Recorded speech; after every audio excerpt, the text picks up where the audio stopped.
Speaker, sir, thank you for allowing me to speak on the President's address. It's an honor for me to be able to speak at this House today.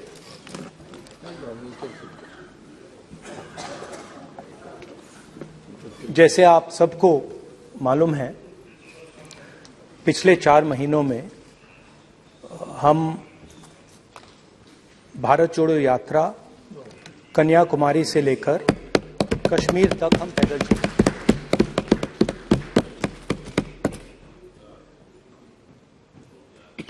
तीन 3,600 kilometre तकरीबन। और इस यात्रा पे बहुत कुछ सीखने को मिला।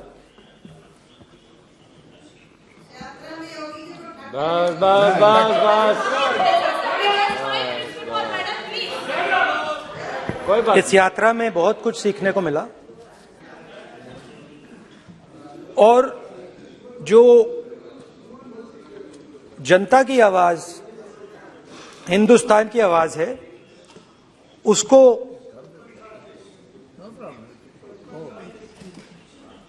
गहराई से सुनने का मौका मिला।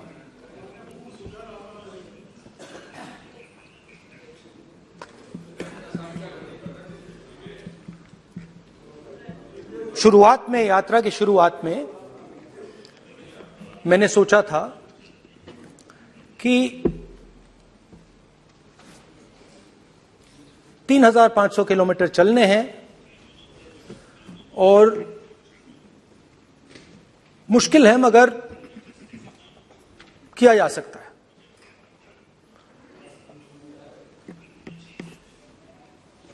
आप भी राजनेता हो, हम भी राजनेता हैं।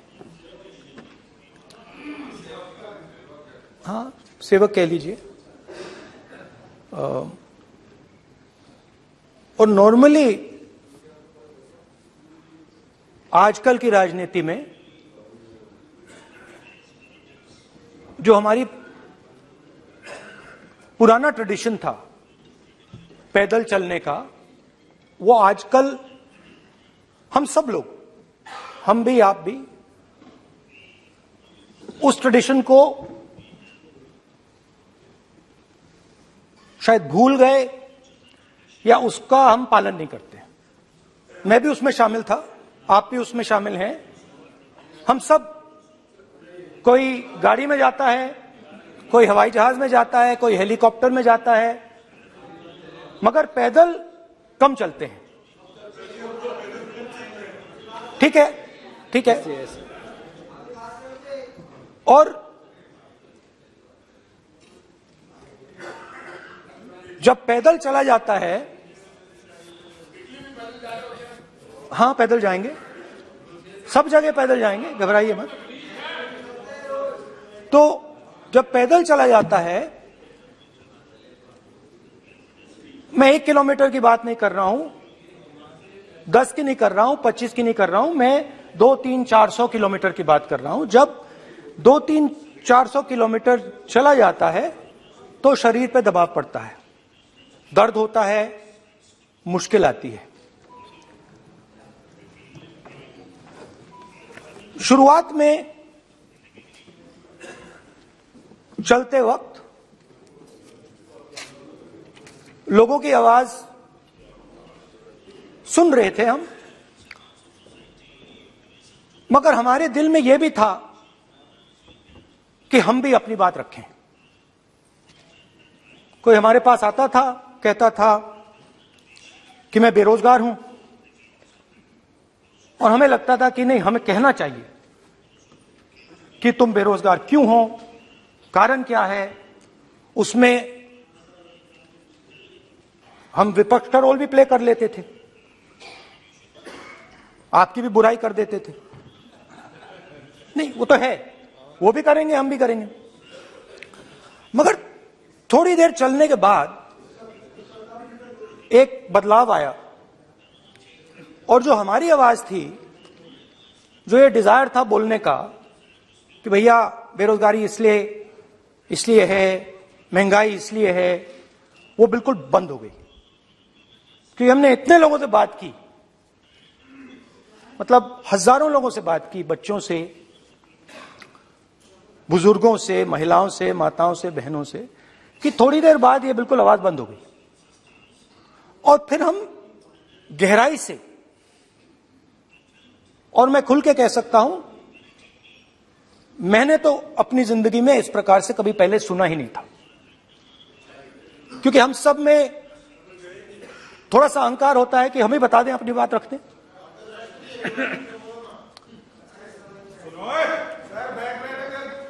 तो आस्ते आस्ते जब हम चले 500-600 किलोमीटर बाद, जनता की आवाज गहराई से सुनाई देने लगी, और एक प्रकार से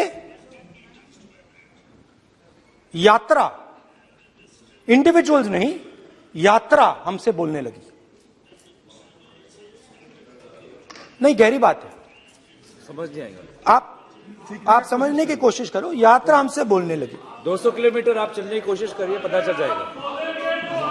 और तो यात्रा बोलने लगी। कोई आता था, कहता था, युवक आता था, कहता था मैं बेरोजगार हूं। हम सवाल पूछते थे, क्या पढ़ा आपने? इंजीनियरिंग की, अब क्या करते हो? कोई कहता था मैं बेरोजगार हूं, कोई कहता था मैं उबर चलाता हूं, कोई कहता था मैं मजदूरी करता हूं। किसान आए हजारों। प्रधानमंत्री बीमा योजना की बात की कि हम पैसा भरते हैं, तूफान आता है, आंधी आती है, पैसा गायब हो जाता है।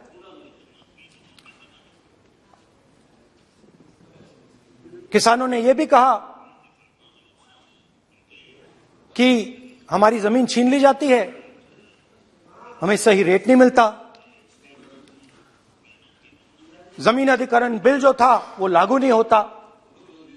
आदिवासियों ने कहा, वनवासियों ने नहीं, आदिवासियों ने, कि जो ट्राइबल बिल में हमें दिया जाता था वो आज छीना जा रहा है। तो बहुत सारी चीजें हमको सुनने को मिली, मगर मेन थ्रस्ट, अगर मैं कहूं, मेन थ्रस्ट बेरोजगारी, महंगाई और किसान। उसमें एमएसपी थी, उसमें बीज की समस्या थी, किसान बिल की समस्या थी। अच्छा, अग्निवीर की भी बात की लोगों ने। आपने अभी बोला कि अग्निवीर देश को फायदा पहुंचाएगा। मगर हिंदुस्तान का युवा जो 4 बजे दौड़ता है, आर्मी में भर्ती होने के लिए दौड़ता है, वो आपकी बात से सहमत नहीं है। उनने हमसे कहा कि पहले हमें 15 साल की सर्विस मिलती थी, पेंशन मिलती थी, अब 4 साल के बाद हमें निकाल दिया जाएगा, कुछ नहीं मिलेगा, पेंशन नहीं मिलेगी। सीनियर ऑफिसर्स ने कहा कि हमें तो लगता है कि ये जो अग्निवीर योजना है ये आर्मी के अंदर से नहीं आई, ये कहीं और से आई है, ये आरएसएस से आई है, होम मिनिस्ट्री से आई है।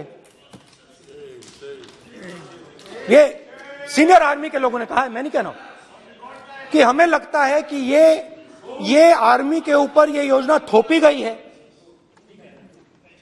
और ये आर्मी को कमजोर करेगी। आर्मी के जनरल्स ने हमें कहा, जो रिटायर्ड हैं, उन्होंने हमें कहा, राहुल जी, हजारों लोगों को हम हथियार की ट्रेनिंग दे रहे हैं और फिर थोड़ी देर बाद उनको समाज में डाल रहे हैं। बेरोजगारी है, समाज में हिंसा बढ़ेगी।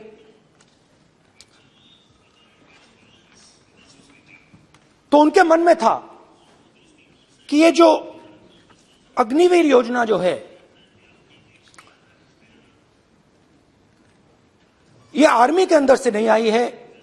और मुझे नाम भी बताया कि अजीत डोभाल जी ने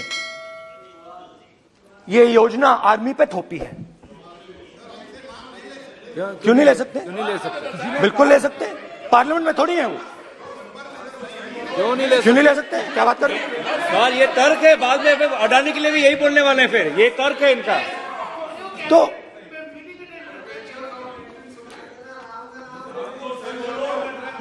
इंटरेस्टिंग बात यह है, इंटरेस्टिंग बात यह है कि मैंने फिर प्रेसिडेंट्स एड्रेस पढ़ा। देश के सब युवा अग्निवीर अग्निवीर अग्निवीर अग्निवीर बोल रहे हैं, कह रहे हैं कि ये आर्मी के ऊपर थोपा गया है, हमें नहीं चाहिए। आर्मी के लोग कह रहे हैं हमें नहीं चाहिए। जैसे मैंने कहा, आर्मी को लगता है कि होम मिनिस्ट्री ने इनके ऊपर थोपा है, आरएसएस ने ये उनके ऊपर थोपा है। तो ये आवाजें आ रही हैं। अब मैंने आपका, तो मुझे एक फर्क दिखा प्रेसिडेंट्स एड्रेस में बहुत सारी चीजें बोली गई। अग्निवीर के लिए एक लाइन थी, एक शब्द, एक बार अग्निवीर शब्द का प्रयोग किया गया, और वो भी अग्निवीर योजना हमने दी, उससे ज्यादा कुछ नहीं बोला।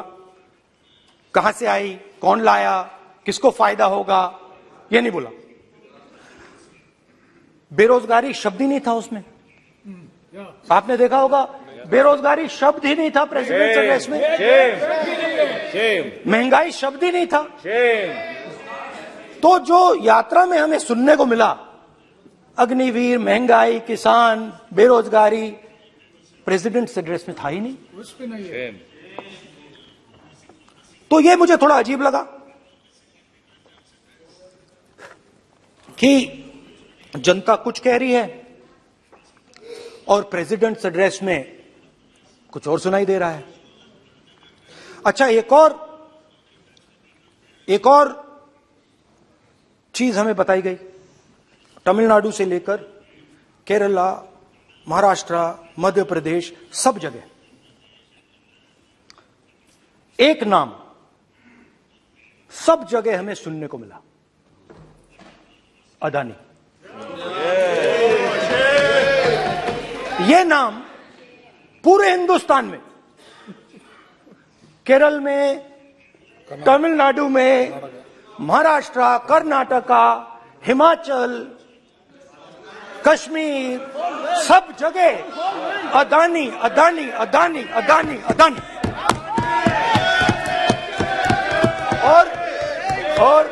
और ये नाम नहीं, और इस नाम के बारे में जब लोग बोलते थे मुझसे, तो 2-3 सवाल पूछते थे।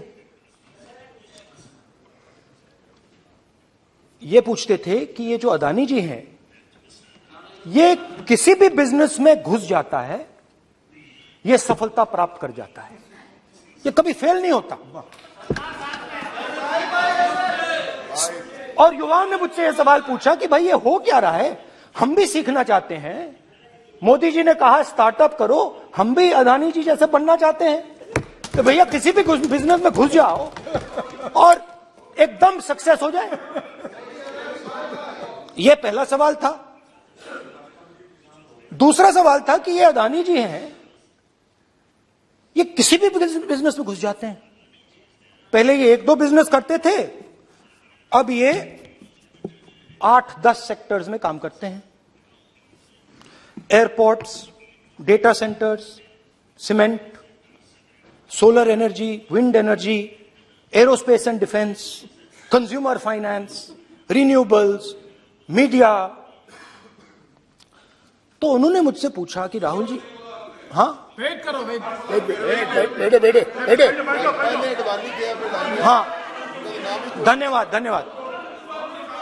पोर्ट्स की बात भी थी।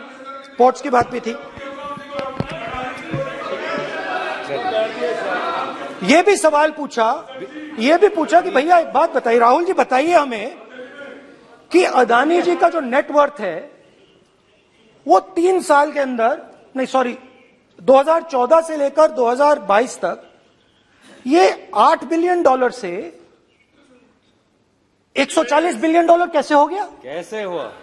मोदी कैसे? मोदी है तो मुमकिन ये 2014 में अगर आप दुनिया की मुस्कुरा रहे हैं, आप बीजेपी में है ना आप, तो ये लिस्ट आती है, एक लिस्ट आती है दुनिया के सबसे अमीर लोगों की। इस पे ये 609 नंबर पे थे 14 में। 609 पीछे बिल्कुल। पता नहीं जादू हुआ, दूसरे नंबर पे पहुंच गए। मोदी है तो मुमकिन है।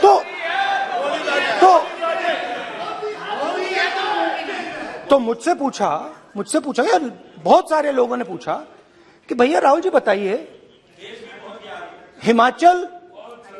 हिमाचल में सेब की बात होती है अदानी जी, कश्मीर में सेब की बात होती है अदानी जी, पोर्ट्स की बात होती है अदानी जी, एयरपोर्ट्स की बात होती है अदानी जी, इंफ्रास्ट्रक्चर। अच्छा, हम सड़क पे चल रहे हैं, मैं पूछूं किसने बनाई? अदानी जी। तो लोगों ने यह भी पूछा कि राहुल जी, ये जो अदानी जी जो हैं, इनकी सफलता कैसे हुई? ये इतने बिजनेसेस में कैसे घुस गए? इतनी सफलता कैसे प्राप्त हुई? और सबसे जरूरी सवाल, इनका हिंदुस्तान के प्रधानमंत्री के साथ क्या रिश्ता है और कैसा रिश्ता है? देश जानना चाहता है, तो देश जानना चाहता है। ये देखिए रिश्ता, ये देख लीजिए प्लीज। पोस्टर माननीय सदस्य, पब्लिक में सर, माननीय सदस्य पोस्टर लीजिए। नहीं, प्लीज पोस्टर नहीं। पोस्टर नहीं है सर। देखिए आप बैठिए, एक मिनट बैठिए। आप पोस्टरबाजी करेंगे तो इधर नहीं, कहेंगे राजस्थान के मुख्यमंत्री का पोस्टर चिपकाएंगे। पोस्टरबाजी के लिए सदन नहीं है। आप बात सर, करें, पोस्टरबाजी नहीं। स्पीकर सर, आप वरिष्ठ सदस्य हैं, स्पीकर सर, तो पोस्टरबाजी उचित नहीं है। स्पीकर सर, पोस्टरबाजी उचित नहीं है, प्लीज। राजस्थान के मुख्यमंत्री, ये सच्चाई है। This picture was came into the media. चलिए, पोस्टर नहीं, प्लीज। वो लिख दे दो मुझे। हाँ, आ गया। Just right it neatly. तो नहीं स्पीकर सर, वो फोटो है सर, वो पोस्टर नहीं है। आप वरिष्ठ सदस्य हैं, प्राइम मिनिस्टर की फोटो है सर, उसमें नियम में बहुत नहीं है। उनका अच्छा चेहरा सदन ने दिख रहा नियम है। बनाया है। उनके वहां पे उनके पीछे अदानी का लोगो है, अदानी जी के हवाई जहाज में घुस रहे हैं। तो मैंने सोचा कि आज के प्रेसिडेंट्स एड्रेस में मैं थोड़ा जो नरेंद्र मोदी जी का और अदानी जी का रिश्ता है उसके बारे में आपको थोड़ा बता देता हूं। प्लीज बताइए। तो वो आप बता देना।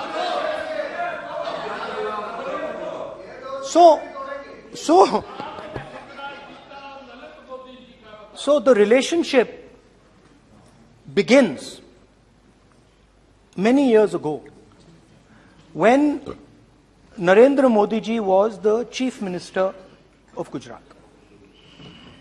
And when most of India's business was asking questions of the Prime Minister, was against the Prime Minister, one man stood shoulder to shoulder with the Prime Minister. He didn't back down. That's commendable. It's not a joke. He was loyal to the Prime Minister. And what did he do? He helped Mr. Modi construct the idea of resurgent Gujarat. Right? The idea that you bring these businessmen together, and you call it Resurgent Gujarat, Vibrant Gujarat, they're both. And he was the backbone in setting up that group of people. Okay? And the result of that was tremendous growth of his businesses in Gujarat. Expansion of his businesses. I think then the real magic starts. जब प्रधानमंत्री जी दिल्ली आते हैं और 2014 में असली जादू शुरू होता है। मैंने कहा कि 2014 में वो 609 नंबर पे थे, कुछ ही सालों में वो दूसरे नंबर पे पहुंच गए। कैसे पहुंचे? मैं आपको, बहुत सारी इंडस्ट्रीज में काम करते हैं, मैं आपको 2-3 इंडस्ट्रीज का उदाहरण दे देता हूं। एयरपोर्ट इंडस्ट्री की बात, एयरपोर्ट्स की बात करते हैं।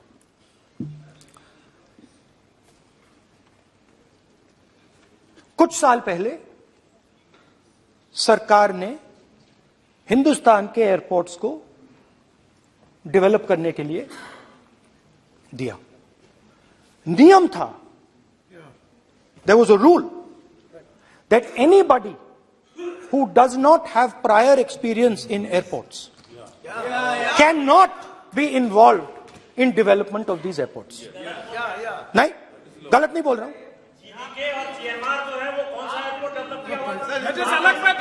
आप बैठ जाइए।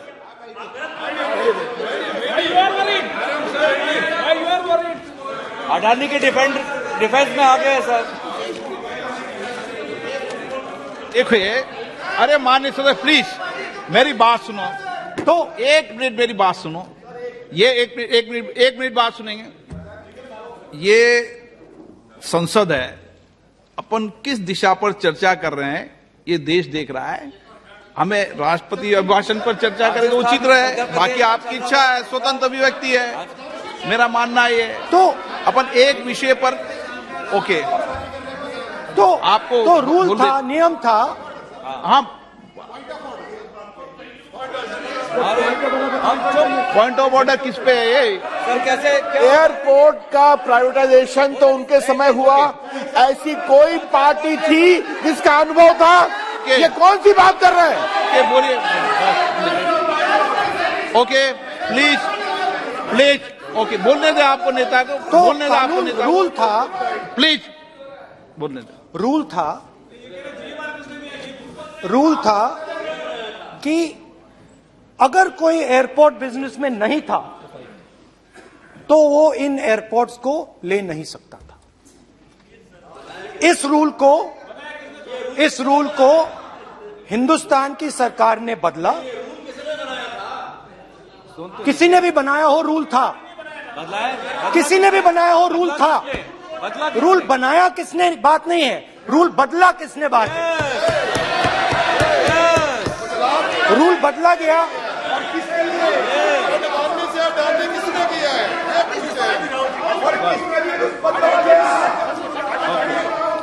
रूल बदला गया।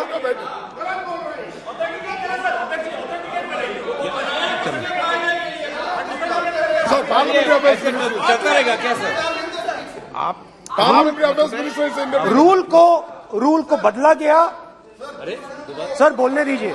करना चाहिए सर, ऑथेंटिकेट करना चाहिए। चलिए आप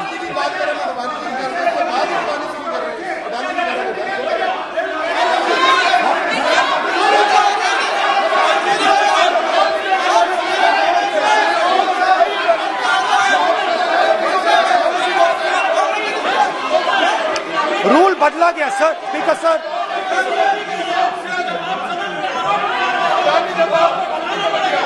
बैठे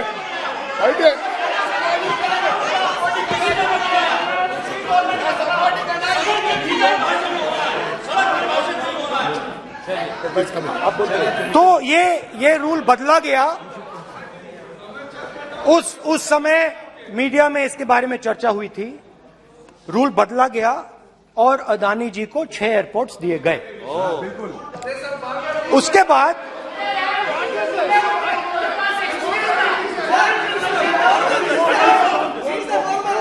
after that After that, India's most strategic, profitable airport, Mumbai Airport, was taken away by GVK, hijacked by using the agencies. The agencies को CBI, ED का प्रयोग कर GVK पर दबाव डालकर हिंदुस्तान की सरकार ने उस एयरपोर्ट को अदानी जी के हाथों में कर दिया। सच है। रिजल्ट क्या आया? रिजल्ट आया कि एयरपोर्ट्स में आज अदानी जी 24% हिंदुस्तान की एयर ट्रैफिक को अपने एयरपोर्ट से निकालते हैं और 31% एयर फ्रेट उनके एयरपोर्ट्स में से निकलता है। अब यह काम हिंदुस्तान की सरकार और हिंदुस्तान के प्रधानमंत्री जी ने फैसिलिटेट किया। तो बताइए, बोलिए वित्त मंत्री, विधि मंत्री। और ये जो सर ये हाउस में सर ये बोल रहे हैं, तुम तो ज्ञान बांट रहे हो, बैठ जाओ। सर ये यहाँ बहुत गंभीर मिनिस्टर हैं ये देश ये राष्ट्रपति का उद्बोधन को लेकर एक गंभीर चर्चा हो रही है। जो भी मेंबर कुछ भी बात करे विद फुल रिस्पॉन्सिबिलिटी ऑथेंटिकेट करें। और ये वाइल्ड एलिगेशन अपना एक सोच के आया है, बिना तर्क के ऐसे वाइल्ड एलिगेशन लगा रहे, ये कोई मतलब नहीं है सर, ये ऐसे नहीं बोल सकते। और वो सर तर्क रखना पड़ेगा। अगर एलिगेशन लगा रहे हैं तो आपको पूरा डॉक्यूमेंट प्रूफ के साथ आपको रखना पड़ेगा। दे देंगे आप ऐसे बातें नहीं दे देंगे और ये गंभीरता को समझिए। ये डॉक्यूमेंट्री प्रूफ दे देंगे। अब आपने जो पिछले स्पीकर थे उन्होंने फॉरेन पॉलिसी की बात की, हम भी फॉरेन पॉलिसी की बात करते हैं। चलिए डिफेंस से शुरू करते हैं। बहुत ऑप्शंस है, आप बताइए कहां से शुरू करें। बिजली, डिफेंस, बहुत ऑप्शंस है। Defence, let us start with defence. अब डिफेंस में अदानी जी का कोई एक्सपीरियंस नहीं था, जीरो एक्सपीरियंस। कल मैंने प्रधानमंत्री को HAL में देखा। प्रधानमंत्री जी ने कहा कि गलत आरोप लगाया, मगर रियलिटी तो यह है कि HAL का जो कॉन्ट्रैक्ट था 126 हवाई जहाजों का, वो अनिल अंबानी को चला गया और अनिल अंबानी बैंकरप्ट हो गया। वहां भी फैसिलिटेशन था। अब देखिए, और ये जो फ्यूचर एंटरप्रेन्योर्स हैं, जो बिजनेस स्कूल हैं, हार्वर्ड यूनिवर्सिटी जैसे स्कूल हैं, इनको इसका केस स्टडी, इसकी केस स्टडी बनानी चाहिए, शायद बने। How to use government power to build individual businesses, case study.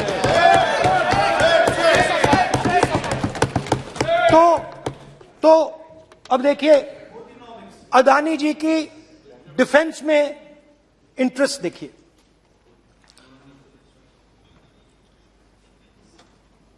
Elbit company के साथ हिंदुस्तान में अदानी जी ड्रोन्स बनाते हैं। ड्रोन्स को हिंदुस्तान की एयरफोर्स, आर्मी, नेवी के लिए रिफिट करते हैं। अदानी जी ने यह काम कभी नहीं किया है पहले। HAL ये काम करती है। हिंदुस्तान में और भी कंपनीज हैं जो ये काम करती हैं, मगर प्रधानमंत्री जी इजराइल जाते हैं और उसके एकदम बाद अदानी जी को ये कॉन्ट्रैक्ट मिल जाता है, मगर एक नहीं मिलता। ये मत सोचिए कि ये सिर्फ एक कंपनी की बात हो रही है, ये इंडस्ट्रीज की बात होती है यहां पे। जैसे मैंने आपको दिखाया, एयरपोर्ट का पूरा सिस्टम उठा के ले गए, 30% मार्केट शेयर एयरपोर्ट में ले गए, वैसे ही डिफेंस में करा। तो 4 डिफेंस की इनके पास कंपनीज हैं। यह काम इन्होंने कभी नहीं किया।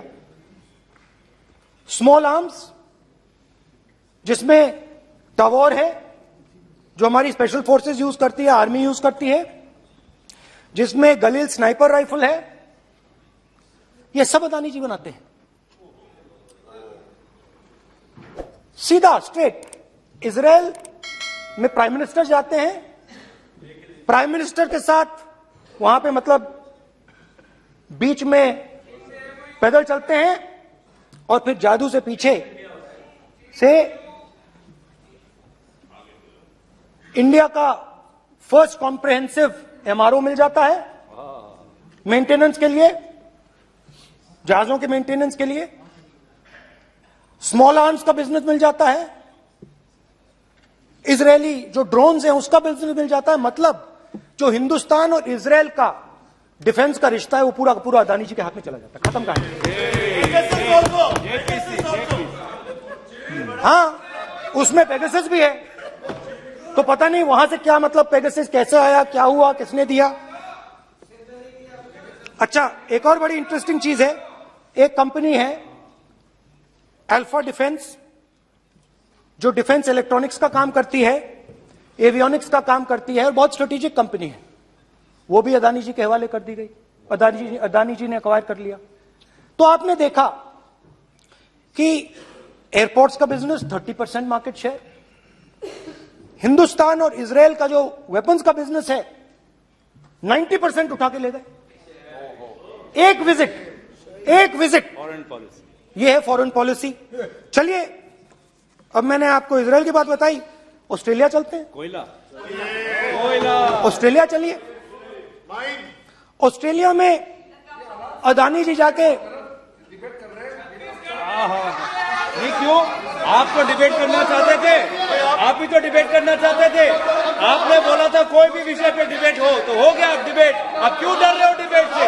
अब क्यों डर रहे हो डिबेट से? क्यों डर रहे हो? जब हमने जेपीसी की मांग की, आपने बोला सदन में उठाओ। अब क्यों डर रहे हो? अब क्यों डर रहे हो? अब क्यों डर रहे हो? आप चर्चा से क्यों डर रहे हो? चर्चा से डर रहे हो आप? बैठे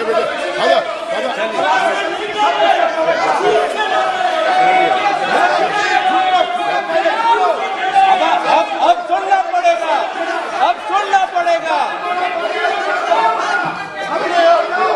अब सुनना पड़ेगा। ऑस्ट्रेलिया जाते हैं, प्रधानमंत्री ऑस्ट्रेलिया जाते हैं।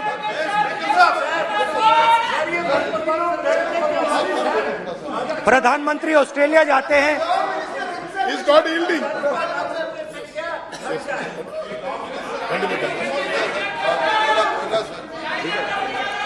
ऑस्ट्रेलिया जाते हैं।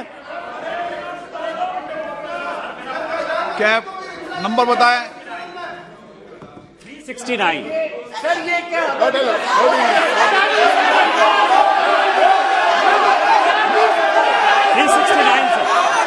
ये कहता है सर, एक पेपर और document to be laid on the table shall be duly authenticated by the member presenting. देखिए, पूरा सरकार इन्होंने सर, मैं इनको चैलेंज करता हूं कि जीएमआर और जीबीके उसको कब एयरपोर्ट का जो है संचालन का अधिकार था और कौन सा रूल है वो कोट करे सर। किस रोल के आधार पर ये इनको मैं चैलेंज करता हूं, पूरी कांग्रेस पार्टी को चैलेंज करता हूं कि जीएमआर और जीबीके को कौन सा एयरपोर्ट चलाने का लाइसेंस जब दिया तो उनको उसका नॉलेज था। मैं चैलेंज करता हूं पूरी कांग्रेस पार्टी को। जब इन्होंने बिरला को बनाने का दिया, डालमिया को बनाने का दिया, टाटा को बनाने का दिया लाइसेंस, उस वक्त उनको कौन सा मोटर चलाने का अधिकार था सर? ये गलत बयानी कर रहे हैं। मेरा ये कहना है कि आप एलिगेशन प्रधानमंत्री को ऊपर लगा रहे हैं, आप पेपर दीजिए और कौन सा रूल भारत सरकार ने चेंज किया एयरपोर्ट में अडानी के लिए वो ऑथेंटिकेट कीजिए, नहीं तो इस तरह की बात नहीं कर सकते हैं।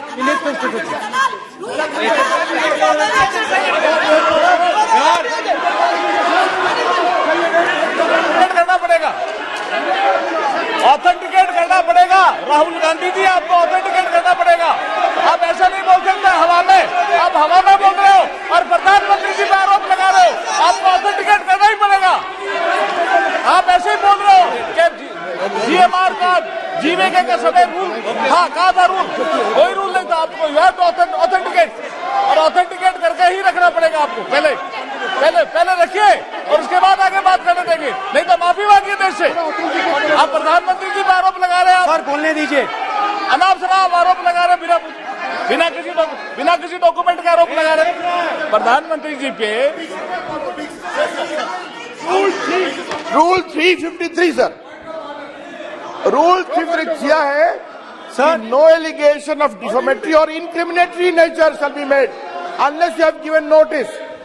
छोड़िए, वो तो प्रधानमंत्री के खिलाफ एलिगेशन लगा रहे हैं बिना नोटिस दिए, बिना कोई डॉक्यूमेंट दिए।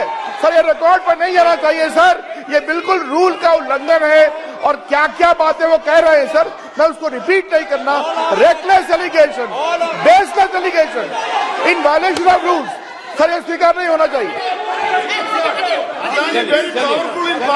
ओके सर, लेट अस एक सब बैठिए, ऑस्ट्रेलिया पीएम जाते प्लीज हैं। बैठिए, आप प्लीज बैठिए, वरिष्ठ वकील साहब बैठिए। ऑस्ट्रेलिया जाते हैं। एक मिनट राहुल जी, एक मिनट। नियम 369 भी मैंने देखा है, 333 भी देखा है।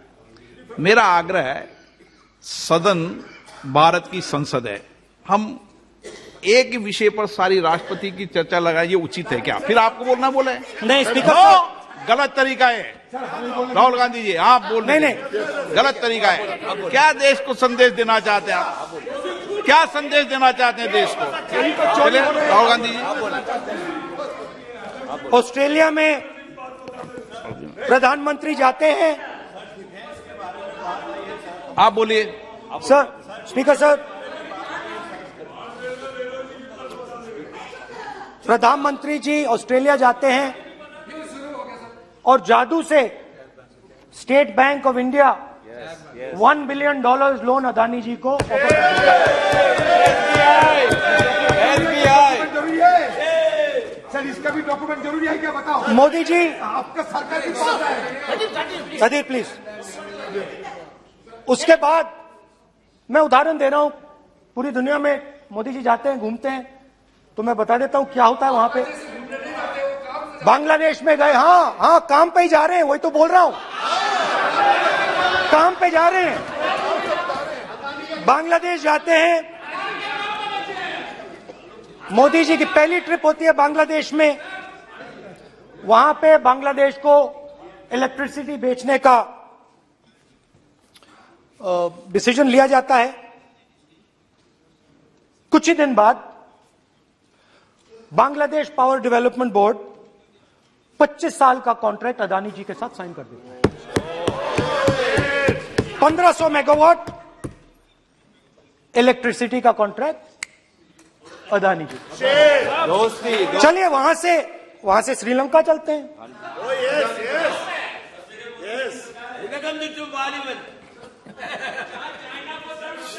जून 2022 में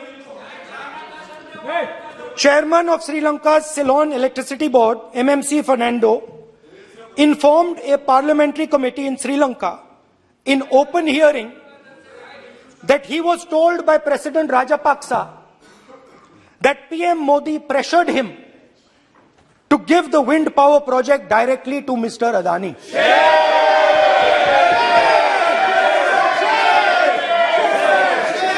मतलब श्रीलंका इलेक्ट्रिसिटी बोर्ड के चेयरमैन कहते हैं कि उन्होंने राजापाक्सा जी ने कहा कि हिंदुस्तान के प्रधानमंत्री ने उनको कहा है कि ये विंड पावर का प्रोजेक्ट है, ये अदानी जी को देना है। तो ये रही आपकी फॉरेन पॉलिसी। ये हिंदुस्तान की फॉरेन पॉलिसी नहीं है, ये अदानी जी की फॉरेन पॉलिसी है, उनके बिजनेसेस बनाने की फॉरेन पॉलिसी है। अब यात्रा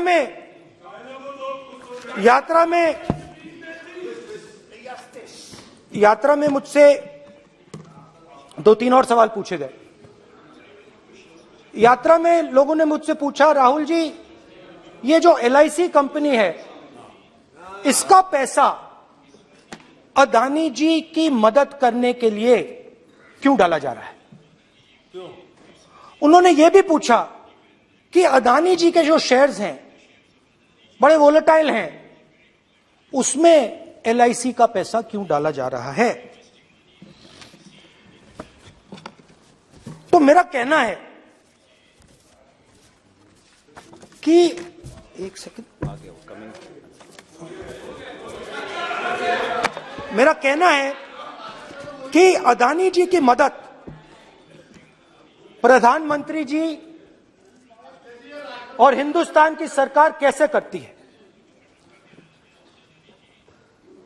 हजारों करोड़ रुपए हिंदुस्तान के public sector banks Adani ji को मिलता है। 27,000 करोड़ रुपए SBI, PNB 7,000 crore, bank of Baroda 5,500 crore, ये मैं लिस्ट चलती जाएगी। LIC का एक्सपोजर 36,000 करोड़ रुपए, 3 crore SBI and other PSU bank holders. Money is going to Mr. Adani and to finance.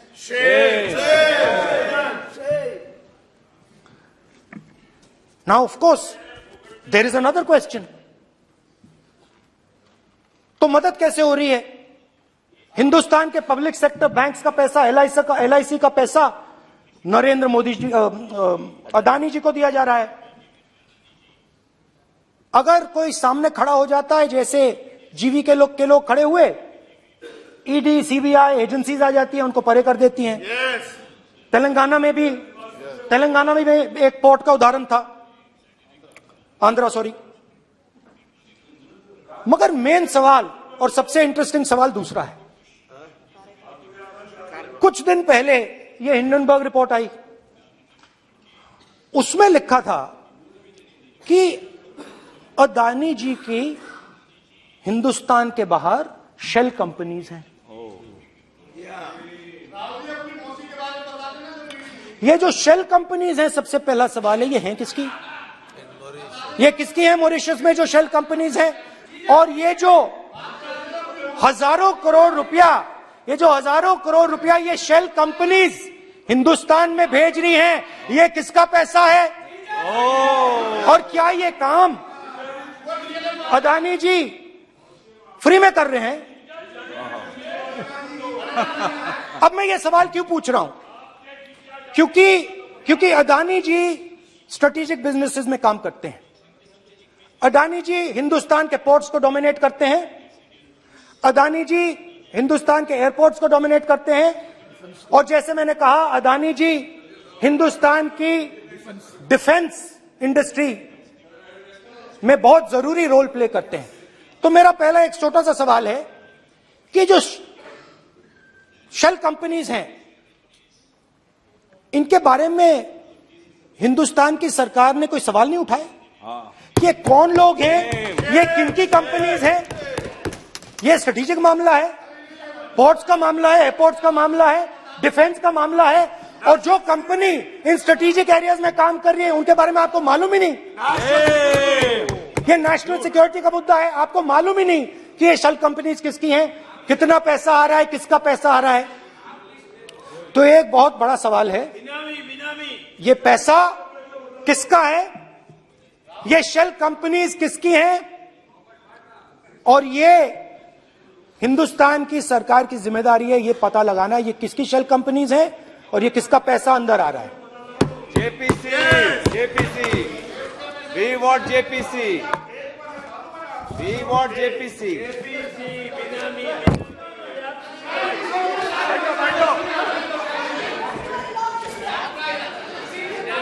अच्छा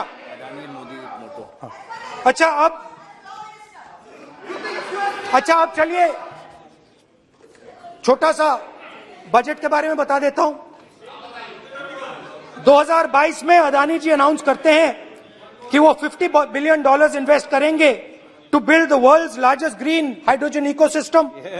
और इस बजट में बीजेपी की सरकार निर्मला सीतारमण जी कहती हैं हम ग्रीन हाइड्रोजन के लिए बहुत ह्यूज इंसेंटिव्स देंगे।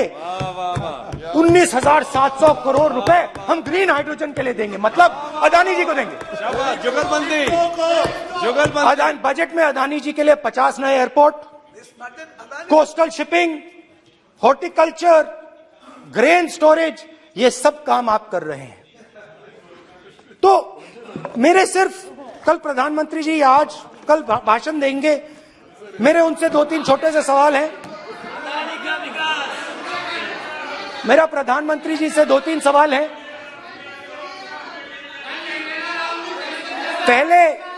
पहले अदानी जी के हवाई जहाज में मोदी जी जाते थे, अब मोदी जी के हवाई जहाज में अदानी जी जाते हैं।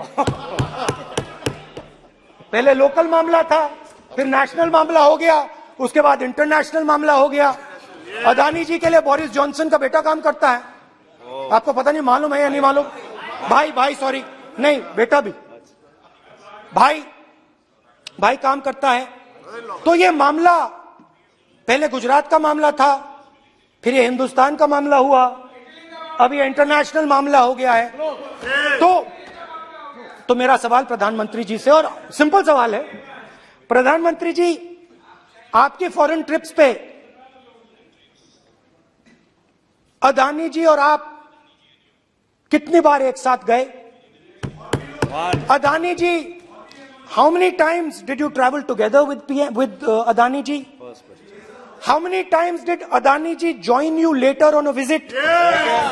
How many times did Adani ji travel to a country immediately after you did? Good question. And in how many of these countries after you visited did Adani ji get a contract?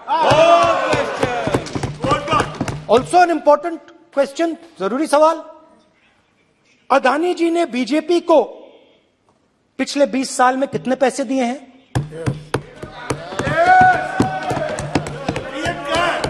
Electoral bonds में कितना पैसा दिया है?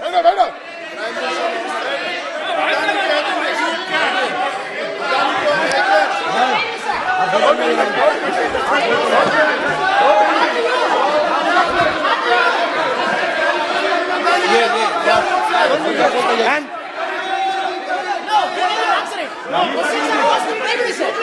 questions are posed to Prime Minister, please. Sir, खत्म करने दीजिए sir. Concluding. Sir, concluding. और बहुत सुंदर तरीके से, बहुत सुंदर तरीके से वो चलिए, क्या हो रहा है सर?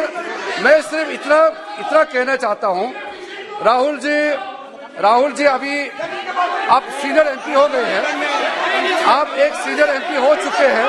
हम लोग एक्सपेक्ट करते हैं कि इस सदन का सदस्य होने के नाते जो भी बातें आप करेंगे, गंभीरता से आप बात करेंगे।